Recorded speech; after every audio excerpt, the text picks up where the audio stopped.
Hello दोस्तों, my name is Manoj Kumar Nandanwala. आप सभी को स्वागत करता हूं मैं आपके अपनी यूट्यूब चैनल इंडस्ट्रियल नॉलेज में। तो दोस्तों, आज हम बात करेंगे व्हाट इज एनकोडर। एनकोडर क्या होता है, किस तरीके से इसकी वर्किंग होती है, उसके बारे में जानने की कोशिश करेंगे। तो देखिए दोस्तों, आपके सामने यहाँ पे दो एनकोडर दिखाई दे रहे हैं, एक तो ये है और एक ये है। तो ये आप इसको अगर आपने इंडस्ट्री में काम किया होगा तो आपने ये देखा होगा बहुत अच्छी तरीके से। ये जो हमारा एनकोडर है, ये इसे हम पल्स कोडर भी बोलते हैं। ये हमारा सर्वो मोटर का एनकोडर है जो कि फानुक कंट्रोलर का है। ठीक है, ये हमारा रोटरी एनकोडर है। ये दोनों ही एनकोडर आपने इंडस्ट्री में देखे होंगे। ठीक है, तो अब इसकी वर्किंग के बारे में देख लेते हैं, क्या वर्किंग क्या होती है। देखिए दोस्तों, जो हमारा एनकोडर होता है वो बेसिकली क्या काम करता है, हमारा फीडबैक देने का काम करता है।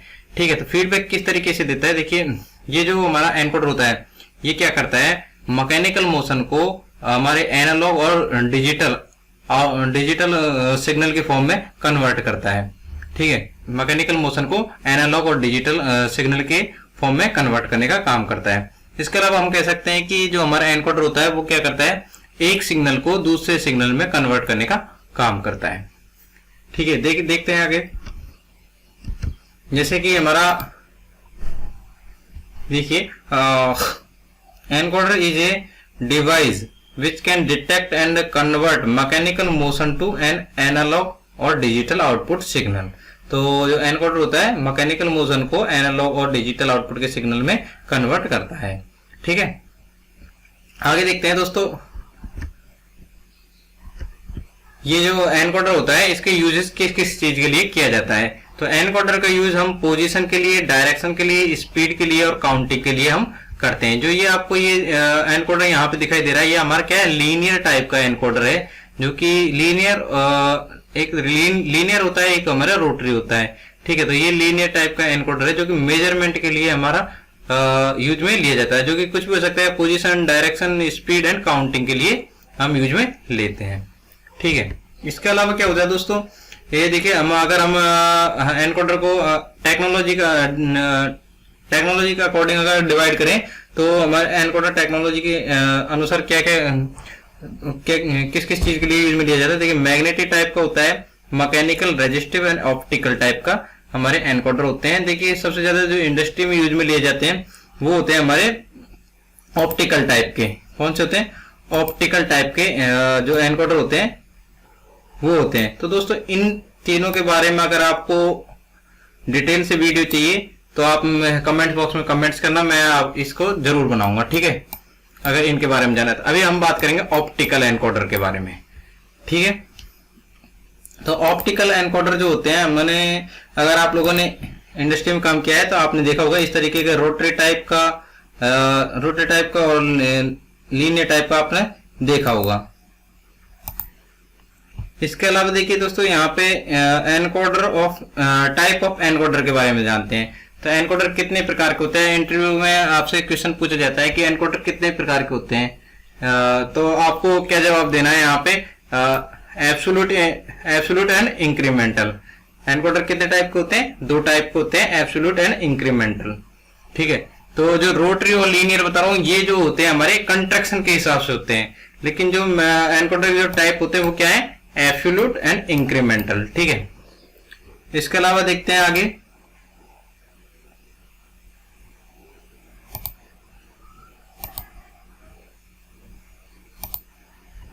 देखते हैं दोस्तों, आगे देखते हैं हम एनकोडर बेस्ड ऑन पोजीशन के आधार पर एनकोडर क्या क्या एनकोडर होते हैं। देखिए, एनकोडर जो होता है हमारा रोटरी एनकोडर क्या करेगा,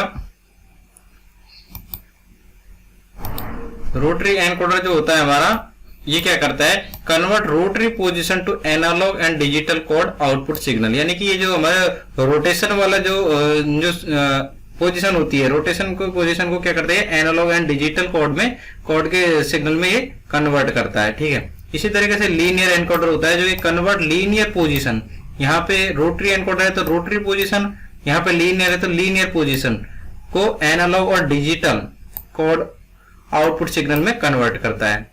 इसे हमारा होता है कि इंक्रीमेंटल एनकोडर होता है जो कि कन्वर्ट पोजीशन चेंज को कन्वर्ट करता है एनालॉग और डिजिटल आउटपुट कोड के सिग्नल में। ठीक है, आगे बात करते हैं हम एब्सोल्यूट एनकोडर के बारे में। एब्सोल्यूट एनकोडर जो होता है वो क्या काम करता है, ये उससे पहले हम इस जो एनकोडर है इसके बारे में देख लेते हैं किस तरीके से वर्किंग करता है। ठीक है, देखिए एनकोडर जो होता है हमारा, एनकोडर का अगर हम इंटरनली अगर हम एनकोडर को खोल के देखें तो उसमें क्या मिलती है, एक डिस्क मिलती है हमें, और डिस्क में क्या है कि छोटे छोटे होल कटे हुए होते हैं, और होल कटे होने से ही उसको क्या है कि सिग्नल प्राप्त होते हैं। देखिए एनकोडर के अंदर एक क्या होता है, एक एलईडी लगी हुई होती है। क्या लगी हुई थी, एलईडी, जो कि हमारी लाइट बीम को ट्रांसफर करती है, लाइट बीम देती है यहां से, और लाइट बीम क्या करती है कि ये जो लाइट बीम के जो सिग्नल जाएंगे वो के इन जो ये जो होल है इनमें से पास होकर के ये जो फोटो सेंसर लगा हुआ है इसको डिटेक्ट करता है, ये डिटेक्ट करता है। जैसे ये लाइट बीम इन होलों में से पार होकर फोटो सेंसर पे जाती है तो यहाँ पे ये सेंस करता है और आगे आउटपुट हमें देता है, यानी कि सिग्नल देता है। और सिग्नल किस फॉर्म में देता है, देखिए 0101 की फॉर्म में ये हमें सिग्नल देता है। इस तरीके से देखिए, जैसे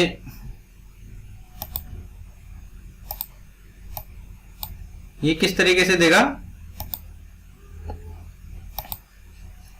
ये देगा इस तरीके से, यहाँ पे 0101 की फॉर्म में ये हमें सिग्नल देता है, यानी कि हम कह सकते हैं बाइनरी फॉर्म या फिर लो टू हाई के फॉर्म में ये हमें सिग्नल देता है। जैसे यहाँ पे 0 रहेगा, यहाँ 1 रहेगा, यहाँ 0 रहेगा, यहाँ 1 रहेगा, ऐसे ही कंटिन्यूसली चलता रहता है।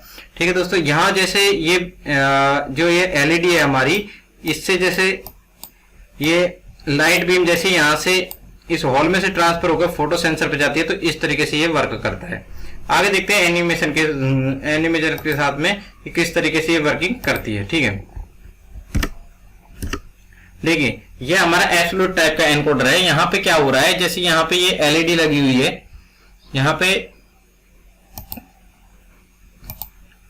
इस जगह पर एलईडी लगी हुई है हमारी 3, ठीक है, 3 एलईडी। तो यहाँ क्या डिफरेंट टाइप के होल कटे हुए हैं, ये हमारा एब्सोल्यूट टाइप का एनकोडर है। ये डिफरेंट टाइप के क्या है, होल कटे हुए हैं। अब ये होल जो है, ये हमारे जो एक डिस्क है वो कितना राउंड लगाती है, हमारा 360 डिग्री का राउंड लगाती है।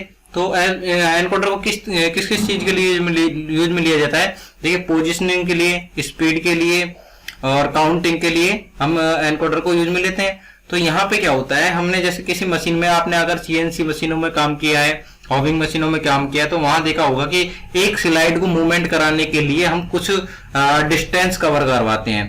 ठीक है, तो डिस्टेंस कवर करवाते हैं, तो जैसे हमारी मोटर जैसे घूमेगी एक राउंड में, तो उसका एक फिक्स होता है कि एक राउंड में ये कितना डिस्टेंस कवर कर लेगी।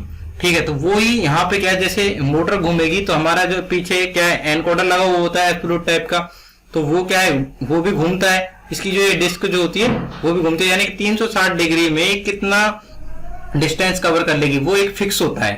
ठीक है, तो उसी के हिसाब से ये हमारे जो होल है वो कटे हुए हैं। तो जैसे ही हमारा जैसे ये एनकोडर है, तो यहाँ पे देखिए, यहाँ पे एक तो ये वाला और एक ये वाला होल है ना, ये अलग अलग होल है। तो इनसे क्या है कि हमारी डिग्री मेंटेन होती है कि कितनी डिग्री ये घूम चुकी है।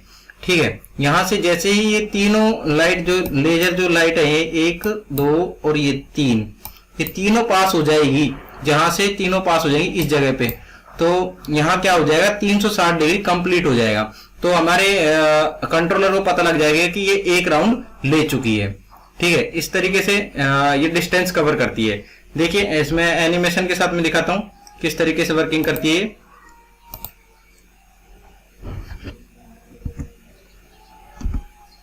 ये देखिए यहाँ पे जैसे ही ये यहाँ पे देखिए ये डिग्री के हिसाब से घूम रही है, 47 डिग्री, 57 डिग्री, 215, 252, 284, 330, और फिर उसके बाद में अगला जो आएगा वो जैसे तीनों ये मिल जाएंगे, क्या 360 डिग्री कंप्लीट हो जाएगा और हमारा एक राउंड कंप्लीट हो जाएगा। देखिए यहाँ से जैसे ये तीनों, ये देखिए यहाँ पे ये तीनों कंप्लीट हुए, तीनों रे जब कंप्लीट हो जाएगी तो क्या होगा,